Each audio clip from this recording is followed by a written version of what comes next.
Info bench Kannada YouTube ಚಾನೆಲ್ಗೆ ಸ್ವಾಗತ. Ration ಕಾರ್ಡ್ನ ಬಗ್ಗೆ ಸರಿಯಾದ ಮಾಹಿತಿ ನಾವು ನೀಡುತ್ತೇವೆ. ನೈಜ ಮಾಹಿತಿ ಪಡೆಯಲು ನಮ್ಮ ಚಾನೆಲ್ ಸಬ್ಸ್ಕ್ರೈಬ್ ಮಾಡಿ ಹಾಗೂ ವಿಡಿಯೋಗಳನ್ನು ಎಲ್ಲರಿಗೂ ಶೇರ್ ಮಾಡಿ. ಈ ವಿಡಿಯೋವನ್ನು ಸ್ಕಿಪ್ ಮಾಡದೆ ಕೊನೆತನಕ ನೋಡಿ ಸಂಪೂರ್ಣ ಮಾಹಿತಿಯನ್ನು ಪಡೆಯಿರಿ. ಪಡಿತರ ಚೀಟಿ ತಿದ್ದುಪಡಿ ಅರ್ಜಿ ನೋಂದಣಿ ಮಾಡುವ ಗ್ರಾಮ 1 ಮತ್ತು ಕರ್ನಾಟಕ 1 ಸಿಬ್ಬಂದಿಗಳ ಗಮನಕ್ಕೆ. ಆಹಾರ ನಿರೀಕ್ಷಕರ ಲಾಗಿನ್ನಲ್ಲಿ ನೀವುಗಳು ಸಲ್ಲಿಸಿದ ಅರ್ಜಿಗಳನ್ನು ವಿಲೇವಾರಿ ಮಾಡಲು ಇರುವುದರಿಂದ ಅರ್ಜಿ ಸಲ್ಲಿಸಿದ ತಕ್ಷಣ ಸೂಕ್ತ ದಾಖಲೆಯೊಂದಿಗೆ ತಾಲೂಕು ಕಚೇರಿಯ ಆಹಾರ ಶಾಖೆಗೆ ಅರ್ಜಿದಾರರನ್ನು ಕಳುಹಿಸುವುದು. ತಿದ್ದುಪಡಿ ಅರ್ಜಿಯ ಕೆಳಗೆ ಕಡ್ಡಾಯವಾಗಿ ನಿಮ್ಮ ಸಂಸ್ಥೆಯ ಮೊಹರು, ನಿಮ್ಮ ಸಹಿ ಹಾಗೂ ಮೊಬೈಲ್ ಸಂಖ್ಯೆ ನಮೂದಿಸುವುದು. ಪಡಿತರ ಚೀಟಿಯಲ್ಲಿ ಇರುವ ಸದಸ್ಯರು ಮರಣ ಹೊಂದಿದ್ದಲ್ಲಿ ಅವರುಗಳ ಮರಣ ಸರ್ಟಿಫಿಕೇಟ್ ಅನ್ನು ಪರಿಶೀಲಿಸಿ ತದನಂತರ ಹೆಸರು ತೆಗೆಯುವುದು.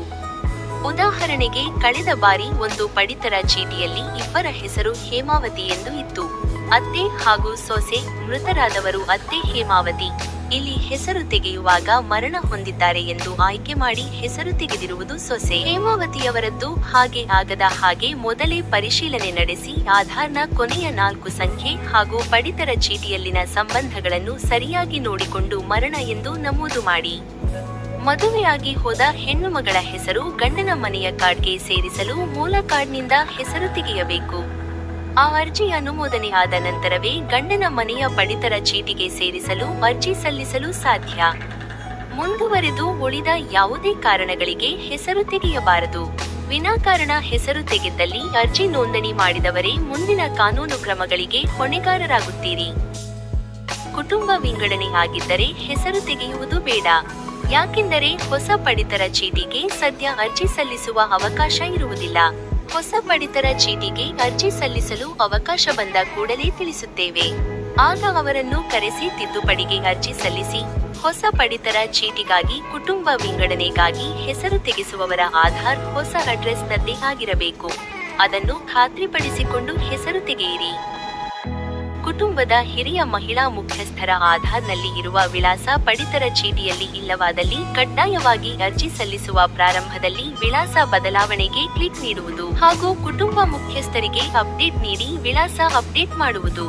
ನ್ಯಾಯಬೆಲೆ ಅಂಗಡಿ ಬದಲಾವಣೆ ಬೇಕಿದ್ದಲ್ಲಿ ಮೊದಲೇ ಕ್ಲಿಕ್ ನೀಡಬೇಕು. ಬಿಪಿಎಲ್ ಕಾರ್ಡ್ಗೆ ಸೇರ್ಪಡೆ ಇದ್ದಲ್ಲಿ 6 ವರ್ಷದ ಮೇಲಿನ ಸದಸ್ಯರಿಗೆ ಪ್ರಸ್ತುತ ವಾಸ ಇರುವ ಮನೆಯ ವಿಳಾಸದ ಆಧಾರ್ ಹಾಗೂ ಆದಾಯ ಪತ್ರ ಕಡ್ಡಾಯ. 6 ವರ್ಷದ ಕೆಳಗಿನವರಿಗೆ ಪ್ರಸ್ತುತ ವಾಸ ಇರುವ ಮನೆಯ ವಿಳಾಸದ ಆಧಾರ್ ಹಾಗೂ ಜನನ ಪ್ರಮಾಣ ಪತ್ರ ಕಡ್ಡಾಯ.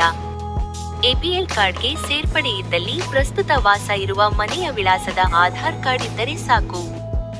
ಆಧಾರ್ OTP ಮೇಲೆ ಹೆಸರನ್ನು ತೆಗೆಯುವುದು, ಹೆಸರನ್ನು ಸೇರಿಸುವುದು, ತಿದ್ದುಪಡಿ ಮಾಡುವುದಾರೆ ಅರ್ಜಿಯಲ್ಲಿ ಸರಿಯಾಗಿ OTP ಎಂದು ಬರೆಯಿರಿ.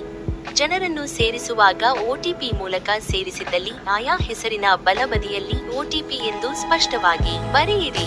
ಬಿಪಿಎಲ್ ಪಡಿತರ ಚೀಟಿಗೆ ಹೆಸರು ಸೇರಿಸುವ ಸಂದರ್ಭದಲ್ಲಿ ವ್ಯಕ್ತಿಯ ಆದಾಯ ಸರ್ಟಿಫಿಕೇಟ್ ನಮೂದಿಸಬೇಕು.